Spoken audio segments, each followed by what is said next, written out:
Demokrasi sedang tidak baik-baik saja. Demokrasi mengalami kemunduran. Mendung demokrasi sedang terjadi di Indonesia. Tanah kau protes, nafsu kuasa terus kau proses.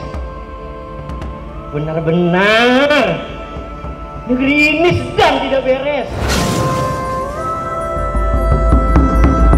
Ini semacam kesimpulan terhadap hasil potret situasi politik yang terjadi belakangan di Indonesia, sehingga sejumlah akademisi dan kelompok masyarakat membuat seruan kebangsaan Forum Lintas Generasi, Mari Bersuara Jujur dan Jernih.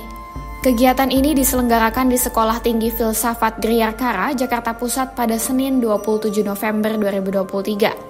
Dosen sekaligus Direktur Pasca Sarjana Sekolah Tinggi Filsafat Griyakara, Karlina Supeli menilai demokrasi sedang menuju rezim otokrasi elektoral.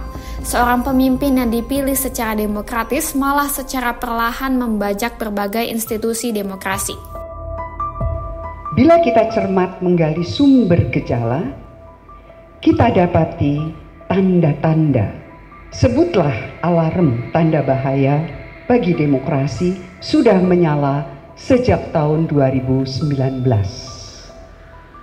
Namun polarisasi kehidupan masyarakat pada waktu itu terlalu kuat dan menyedot banyak sekali energi sehingga kebanyakan orang belum melihat, mengamati dengan jernih apa yang sesungguhnya terjadi.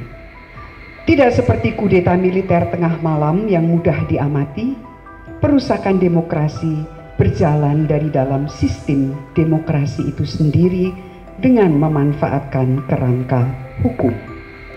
Demokrasi di Indonesia pelan-pelan dan secara bertahap sedang menuju ke apa yang oleh para pemikir politik disebut rezim otokrasi elektoral. Rezim ini tergambarkan dengan pemimpin yang terpilih melalui pemilu yang demokratis, namun secara bertahap, sistematis dan terencana membajak berbagai institusi demokrasi untuk melemahkan mekanisme akuntabilitas, melemahkan oposisi, serta meredam suara kritis.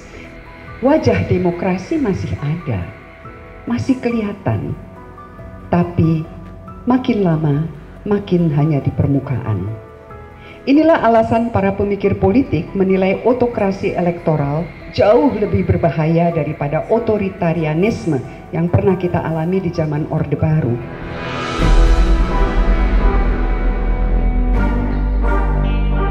Sementara itu, Omi Komaria Majid, Ketua Dewan Pembina Nurkolis Majid Society menyebut Indonesia telah kehilangan 3 hal, yakni spirit republik yang diwariskan pendiri bangsa, supremasi hukum, dan identitas asli. Indonesia kita telah kehilangan spirit republik yang didirikan dan diwariskan oleh para pendirinya. Hilangnya spirit republik tampak secara jelas pada meluasnya praktek korupsi, kolusi, dan nepotisme, dan ini terjadi hampir di seluruh atau di semua lini penyelenggara negara. Yang kedua, supremasi hukum. Indonesia kita juga telah kehilangan supremasi hukum yang telah dibentuk oleh seorang pendiri dan proklamator Indonesia, yaitu Muhammad Hatta. Spirit utama negara hukum telah hilang dalam penyelenggaraan negara karena rule of law pada kenyataannya telah berubah menjadi rule by law. Yang ketiga, character of nation.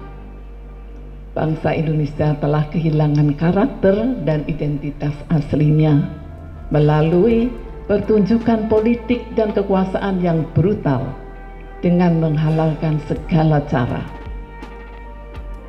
Tujuan apapun untuk dan demi kekuasaan ditempuh dengan menjustifikasi cara yang licik tanpa peduli lagi dengan kepantasan etik dan keutamaan moral bangsa.